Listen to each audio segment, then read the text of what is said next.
Dinesh Kumar Khatri, lecturer mathematics, government polytechnic college, Dungarpur, Rajasthan. Diploma polytechnic colleges, technical branches Rajasthan में first year में common paper है 104 applied mathematics, अनुप्रयुक्त गणित। उसी में एक यूनिट है फंक्शन। फंक्शन में एक वीडियो हम बना चुके हैं जिसमें इंट्रोडक्शन टू फंक्शन, फंक्शन की डेफिनेशंस और इंट्रोडक्शन थोड़ा हमने वहां पर देखा था। तो इस वीडियो को देखने के पहले वो वीडियो देखना जरूरी है। अगर आपने वो वीडियो नहीं देखा है तो पहले उसे देख लीजिए, देन इस वीडियो पर आते हैं। तो वहां हमने फलन की परिभाषा देखी। यहां हम बात करेंगे फलनों का वर्गीकरण, क्लासिफिकेशन ऑफ फंक्शंस और टाइप्स ऑफ फंक्शंस, फलनों के प्रकार कौन कौन से हैं। देखिए, फलनों में मुख्यतः दो तरह के फलन हैं, बीजीय और अबीजीय। बीजीय फलन को हम कहते हैं अलजेब्रिक फंक्शन और अबीजीय फलन कहलाते हैं ट्रांसडेंटल फंक्शंस। बीजीय फलन का मतलब यह है कि कई पदों के योग, गुणा, घटाना, भाग अथवा घात या मूलों से मिलकर बना फलन, जैसे x की टर्म में होना चाहिए, जैसे 2x² + 3x + 5। x में एक पॉलिनोमियल है और ये जो पावर्स हैं ये जरूरी नहीं पॉजिटिव इंटीजर्स हो, ये मूल भी हो सकती है, मतलब फ्रैक्शन की फॉर्म में, यानी x की पावर 1/2 है यहाँ पर। तो 4√x + 3 या इस फॉर्म में ये भी एक x में ही पॉलिनोमियल है। ये भाग के रूप में है, ऊपर भी पॉलिनोमियल है अंश में और हर में डिनोमिनेटर में यहाँ पर भी एक पॉलिनोमियल है। तो ये भी एक तरह का परिमेय बीजीय फलन है और ये भी पुनः एक पॉलिनोमियल है। तो इस टाइप की जो चीजें होती है ये सब बीजीय फलन में शामिल होती हैं। जबकि ट्रांसडेंटल फलन में क्या होता है कि जैसे त्रिकोणमितीय फलन sin x cos x अगर आ जाता है किसी इस टाइप के एक्सप्रेशन में, तो वो बीजीय फलन ना होकर के अबीजीय होगा। प्रतिलोम त्रिकोणमितीय मतलब sin x cos x ये त्रिकोणमितीय होते हैं और sin inverse x cos inverse x ये सब प्रतिलोम त्रिकोणमितीय। फिर चरघातांकी मतलब एक्सपोनेंशियल फंक्शन जो होते हैं e की पावर x, a की पावर x, इस टाइप की टर्म्स किसी में आ जाती है तो वो भी अबीजीय फलन ही होंगे। और इसमें आ रहा है लघु गुणकीय फलन इत्यादि। तो इस टाइप की अलग, अगर बहुपद x में बहुपद के अलावा कुछ और आता है, जैसे यहाँ लघु गुणकीय भी आ जाता है, log x किसी एक्सप्रेशन में आपको दिखाई दे, तो फिर वो बीजीय फलन न होकर के अबीजीय फलन होता है। तो मुख्यतः फलन के दो प्रकार, बीजीय और अबीजीय। चलिए नेक्स्ट है फलनों के प्रकार, जो हमारे सिलेबस में है वो हम पढ़ने जा रहे हैं, टाइप्स ऑफ फंक्शंस। सबसे पहला फलन है निरपेक्ष मान फलन, एब्सोल्यूट वैल्यू फंक्शन जिसे हम कहेंगे। इसका ग्राफ चित्र में दिया गया है। देखिए, एब्सोल्यूट वैल्यू फंक्शन क्या होता है, किसी भी फंक्शन को हम y की फॉर्म में डिनोट करेंगे, y बराबर fx लिखा जाए या y लिखा जाए, बात बराबर है, y fx के बराबर है। तो y जो है वो क्या फलन है, मॉड x के बराबर। मॉड x मतलब मॉड के अंदर जो भी वैल्यू होती है वो हमेशा पॉजिटिव होती है। तो अगर x अंदर वाली वैल्यू ऑलरेडी पॉजिटिव है या 0 के बराबर है तो वो एज इट इज होगा, और अगर मोड के अंदर जो वैल्यू वो नेगेटिव है, जैसे x < 0 ये नेगेटिव है, तो फिर उसको पुनः माइनस से गुणा कर दोगे तो वो धनात्मक बन जाती है। तो इसलिए यहाँ पर इसको लिखा है हमने -x। अगर x < 0 होता है तो उसको माइनस से गुणा करना होगा तो ही वो धनात्मक बनेगी, और वो ऑलरेडी अगर धनात्मक है तो किसी से गुणा करने की जरूरत नहीं है, वो ऑलरेडी धनात्मक मान होगा। तो मोड x के दो मान है, +x और -x। +x कब होगा, जब x 0 से बड़ा होगा या 0 के बराबर होगा, और -x कब होगा, जब x 0 से छोटा होगा। या देखिए 0 का ये x और y, x तो मतलब इंडिपेंडेंट वेरिएबल और y मतलब डिपेंडेंट वेरिएबल या फिर फंक्शन। x की आप कोई भी पॉजिटिव वैल्यू रखिए 0 से इधर की ओर, धनात्मक x अक्ष की दिशा में, यानी कि x का कोई भी धनात्मक मान होगा तो y का फलन का मान भी धनात्मक होगा। तो इस तरह से ये आ रहा है। और इधर अगर आप जाते हैं, जैसे x का मान लीजिए -1 लेते हैं, तो y का मान पुनः +1 हो जाएगा। तो इस तरह से जिस दिशा में ये जिस तरह से बढ़ रहा है उसी दिशा में ये इधर की ओर बढ़ेगा। तो इस तरह से ये फलन जो है ये y में नेगेटिव की ओर नहीं जाता, मतलब y' एक्सिस की तरफ नहीं आएगा, 0 इस x एक्सिस के ऊपर ही रहेगा। तो ये इस तरह से याद रखिए, ये जो लाइन है ये x अक्ष 45 डिग्री का कोण बना रही है, बिल्कुल बीचों बीच से निकल रही है। तो ये आपका निरपेक्ष मान फलन हो गया। नेक्स्ट है आपका चरघातांकी फलन या मीन्स एक्सपोनेंशियल वैल्यू फंक्शन। इसको हम a की पावर x के रूप में डिनोट करते हैं, y बराबर a पावर x। इस तरह से हम इसे डिनोट करेंगे। इसके दो ग्राफ हैं, एक ग्राफ ये है और एक ग्राफ ये है। ये ग्राफ कब होगा, जब a का मान 1 से बड़ा होगा। तो यानी कि y बराबर a पावर x में a का मान अगर 1 से बड़ा है, यानी 1 से ज्यादा कोई मान है उसकी आप घात लेते हैं x की फॉर्म में, यानी कि x की वैल्यू जैसे जैसे बढ़ाओगे वो फलन का मान बढ़ता ही चला जाता है। और y अक्ष मतलब x बराबर 0, आप जब यहाँ पर x बराबर 0 रखते हैं तो a पावर 0 मतलब 1, तो x की जगह जब आप 0 रखेंगे इस फलन में a पावर x में तो y का मान मिलता है 1। तो यानी कि ये जो फलन है ये 0 1 से पास होगा, यानी कि ये 1 हाइट है और y अक्ष पर है तो x कोऑर्डिनेट 0 है। इसी तरह से अगर a का मान 1 से छोटा है तो a का मान अगर 1 से छोटा होगा तो 1 से छोटे मानों में अगर आप घाते बढ़ाओगे तो मान घटते चले जाते हैं।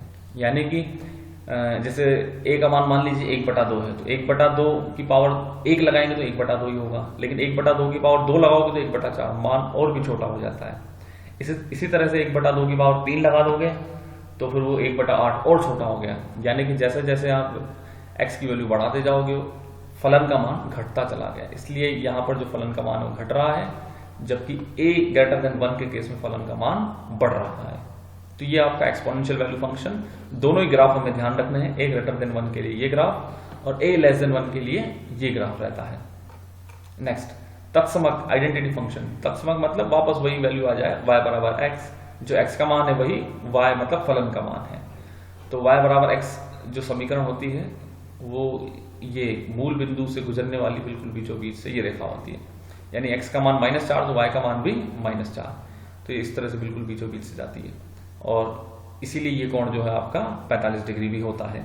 तत्समक फलन और एब्सोल्यूट वैल्यू फंक्शन में ये फर्क है कि यहाँ तो मान हमेशा धनात्मक रहता है, तो ये इधर तो जो फर्स्ट क्वाड्रेंट का हिस्सा है दोनों का कॉमन है, ये इधर जा रहा है और ये भी इधर ही जा रहा है, लेकिन जो दूसरा है वो तो सेकंड क्वाड्रेंट में जा रहा है इधर, क्योंकि धनात्मक रहेगा, y कभी भी नेगेटिव नहीं होगा एब्सोल्यूट वैल्यू फंक्शन के केस में, जबकि यहाँ पर नेगेटिव भी हो सकता है, तो इसलिए ये लाइन ऐसे बन जाएगी।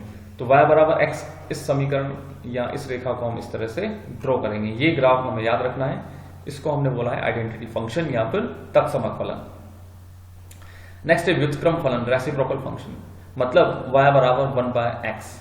इसका ग्राफ ये होता है, x की धनात्मक वैल्यूज के लिए तो ये ग्राफ घटता चला जाता है, जैसे x की वैल्यू 1 रखेंगे तो 1 आएगा, 1 आता है, 2 रखेंगे तो 1/2, 3 रखेंगे 1/3, 4 रखेंगे 1/4। लेकिन x की वैल्यू जैसे ही 0 रखते हैं तो 1/0 मतलब इन्फिनिटी, y डिफाइन नहीं है, इसलिए ये जो लाइन है y अक्ष, यहाँ पर x का मान 0 होता है, तो ये जो ग्राफ है ये y की वैल्यू अनंत आती है, मतलब ये जो ग्राफ है ये y अक्ष को कभी भी नहीं मिलेगा। तो इस तरह से ये देखो दोनों टच नहीं हो रहे हैं, इसलिए ये ग्राफ इस तरह से बनाया घटता चला जाता है, जबकि x की वैल्यू जब आप नेगेटिव लेंगे तो ये वैल्यूज बढ़ती है, देखिए इस तरह से बढ़ रहा है। ये ग्राफ भी हमें ध्यान रखना है व्युत्क्रम फलन का। नेक्स्ट, परिमेय तथा अपरिमेय फलन, रैशनल एंड इररेशनल फंक्शंस। जो फलन दो बहुपदों के भागफल के रूप में व्यक्त होता है वो परिमेय फलन कहलाता है, अथवा अन्यथा अपरिमेय फलन। जो परिभाषा परिमेय संख्याओं की होती है, जो परिभाषा रैशनल नंबर की होती है, वही परिभाषा फलन के रेफरेंस में, फंक्शन के रेफरेंस में है। वहां हम कहते थे कि दो संख्याओं को अगर p/q की फॉर्म में लिख सकें, p/q मतलब भागफल के रूप में, जहां पर p भी इंटीजर होता था, q भी इंटीजर होता था, तो यहां पर भी उसी तरह की स्थिति है जब दो फलन या दो बहुपदों के भागफल के रूप में लिखा जाए, मतलब p/q, तो p भी आपका कोई बहुपद होगा और q भी कोई बहुपद होगा, तो किसी फलन को जब आप इस तरह से व्यक्त कर पाएंगे तो वो फलन आपका परिमेय फलन होगा, और इस तरह से अगर आप व्यक्त नहीं कर सकते तो फिर वो अपरिमेय फलन की स्थिति बनती है। जैसे ये देखिए, ये कोई फलन है x² + x + 1 बटे x³ + x² - 1, यानी ऊपर भी x का कोई बहुपद है, नीचे भी x का कोई बहुपद है, तो ये आपका परिमेय फलन है, क्योंकि p/q, p भी कोई बहुपद, q भी कोई बहुपद, तो इसलिए इसका नाम है परिमेय फलन। जबकि जो रूट x है इसको p/q की फॉर्म में हम नहीं लिख पा रहे, दो फलनों के बहुपदों के भागफल के रूप में हम इसे व्यक्त नहीं कर पा रहे हैं, इसलिए ये जो रूट x है ये अपरिमेय फलन होता है। तो इस तरह से ये परिमेय और अपरिमेय फलन अलग अलग हो सकते हैं। नेक्स्ट देखिए, एक मानीय तथा बहुमानीय फलन, सिंगल वैल्यूड एंड मैनी या मल्टीपल वैल्यूड फंक्शन। क्या मतलब है इसका? स्वतंत्र चर के एक मान के लिए यदि फलन का एक और केवल मात्र एक ही मान प्राप्त होता है तो उसे एक मानीय फलन कहते हैं, जैसे y बराबर x², जैसे x और y बराबर 10x। ये जो दो एग्जाम्पल है ये एक मानीय फलन के हैं या एकल मानीय फलन या सिंगल वैल्यूड फंक्शन के हैं। जैसे x की वैल्यू 1 रखी है तो y की वैल्यू भी हमें एक ही मिलती है, x की वैल्यू 2 रखी है, y की वैल्यू 2 का स्क्वायर 4, यानी कि यूनिक वैल्यूज होगी। x की आप कोई भी वैल्यू रख दीजिए, फलन या फिर y की वैल्यू जो है एक ही मिलेगी, इसलिए इसको बोला है एकल मानी फलन। जबकि दूसरा केस देखिए, किंतु स्वतंत्र चर के एक मान के लिए यदि फलन के एक से अधिक मान प्राप्त होते हैं यदि, तो उसे बहुमानी फलन कहते हैं। जैसे y बराबर रूट एक्स, जैसे यहां पर देखिए x की जगह रखी 4, तो y का मान आएगा ±2। तो स्वतंत्र चर का मान तो एक ही था 4, लेकिन परतंत्र चर y की वैल्यू मिल रही है 2। तो एक स्वतंत्र चर के मान के लिए परतंत्र चर के या फलन के एक से अधिक मान मिल रहे हैं, तो इसलिए इन फलनों को कहा गया है मल्टीपल वैल्यूड फंक्शन या फिर बहुमान्य फलन। ठीक ऐसा ही sine inverse x, tan inverse x में भी होता है। तो ये single valued and multiple valued function. Next देखिए सम तथा विषम फलन, इवन एंड ऑड फंक्शंस। अब देखिए सम फलन क्या होता है। यदि किसी फलन f में f ऑफ माइनस एक्स बराबर f ऑफ x आ जाए for every x, for all x, हर एक x के लिए ऐसा होना चाहिए, तो f सम फलन कहलाता है। यानी कि फलन में आपने जब x की जगह माइनस एक्स रखा तो फलन पर कोई प्रभाव नहीं पड़ा, वापस वही fx बन गया। यानी कि उस फलन में माइनस एक्स रखो चाहे x रखो, दोनों स्थितियों में फलन का मान समान आता है। तो ऐसी जो फलन होते हैं वो सम फलन कहलाते हैं। जैसे विषम फलन देखिए नेक्स्ट, ऑड फंक्शन। यदि किसी फलन f में f ऑफ माइनस एक्स बराबर माइनस ऑफ fx आ जाए फॉर एवरी x, तो f विषम फलन कहलाता है। यानी कि अगर किसी फलन में x के स्थान पर माइनस एक्स रख दिया जाए तो वो माइनस fx के बराबर आ जाए, मतलब ये माइनस यहां से बाहर आ गया। जबकि इस केस में जो माइनस था वो फलन या फंक्शन ने एब्जॉर्ब कर लिया, ये जो माइनस था इस फलन ने ग्रहण कर लिया। जबकि यहां पर ये ग्रहण करके ना एब्जॉर्ब नहीं करके इसने बाहर निकाल दिया, तो ऐसी स्थिति को हम कहेंगे विषम फलन। तो f विषम फलन कहलाता है। ऐसा भी हो सकता है कि कोई फलन ना तो सम फलन हो ना ही विषम फलन हो, ये जरूरी नहीं है कि हर फलन सम हो या विषम हो। जैसे ये देखिए y बराबर एक्स स्क्वायर, y बराबर कॉस एक्स, ये सारे के सारे सम फलन है। देखिए यहाँ पर x की जगह माइनस एक्स रखेंगे तो माइनस एक्स का स्क्वायर वापस एक्स स्क्वायर होता है, इसलिए यहाँ पर x और माइनस एक्स रखने पर कोई प्रभाव नहीं पड़ा, दोनों स्थितियों में फलन का मान y बराबर एक्स स्क्वायर, इसलिए इसको हमने बोला है सम फलन। सेम केस यहाँ पर भी होगा, कोस एक्स, इस x की जगह माइनस एक्स रखिए तो कोस माइनस एक्स वापस से कोस एक्स होता है, कोस माइनस थीटा कोस थीटा के बराबर होता है। इसीलिए यहां पर भी फलन पर कोई प्रभाव नहीं पड़ा x के स्थान पर माइनस एक्स रखने पर, इसलिए ये भी आपका समफलन होगा। सेम केस यहां पर भी होगा। जबकि y बराबर एक्स क्यूब की अगर हम बात करें तो x की जगह जैसे ही माइनस एक्स रखोगे तो माइनस एक्स क्यूब हो जाता है, मतलब ये इसने माइनस बाहर निकाल दिया। इसी तरह से y बराबर साइन एक्स, इस x की जगह माइनस एक्स रखोगे तो हम जानते हैं कि sine minus theta minus sine theta के बराबर होता है, जबकि cos minus theta cos theta के बराबर होता है। यानी कि माइनस को कोस तो एब्सॉर्ब कर लेता है लेकिन साइन एब्सॉर्ब नहीं कर पाता, बाहर निकाल देगा। तो इस बाहर निकालने के कारण इस तरह की स्थिति बन जाएगी विषम फलन वाली। तो यानी कि माइनस बाहर आ गया, वापस से उसे आप fx लिख पाएंगे तो माइनस fx के बराबर आ जाता है। इसलिए ये जो फलन है ये विषम फलन कहलाते हैं। तो इस तरह से ये आपके कुछ समफलन और कुछ विषम फलन के उदाहरण। कोई ऐसा फलन हो सकता है जैसे y बराबर x प्लस 1, ये जो फलन है ये ना तो समफलन है ना विषम फलन है, क्योंकि x की जगह जब मैं माइनस एक्स रखता हूं तो माइनस एक्स प्लस 1 तो होता है, माइनस एक्स से बाहर आ रहा है लेकिन प्लस 1 से नहीं आ रहा। तो कुल मिला के हम उसे इस तरह से नहीं लिख पाएंगे तो इसलिए विषम फलन नहीं है, इस तरह से भी नहीं लिख पाएंगे तो इसलिए समफलन भी नहीं है। तो आवश्यक नहीं है कि कोई फलन सम भी हो और विषम भी हो। चलिए नेक्स्ट डेफिनेशन, वर्धमान एंड ह्रासमान फलन, इंक्रीजिंग एंड डिक्रीजिंग फंक्शन। किसी अंतराल i में परिभाषित फलन fx वर्धमान फलन कहलाता है यदि x1 is less than x2, implying that fx1 is less or equal than fx2 for every x1 x2 belonging to interval i।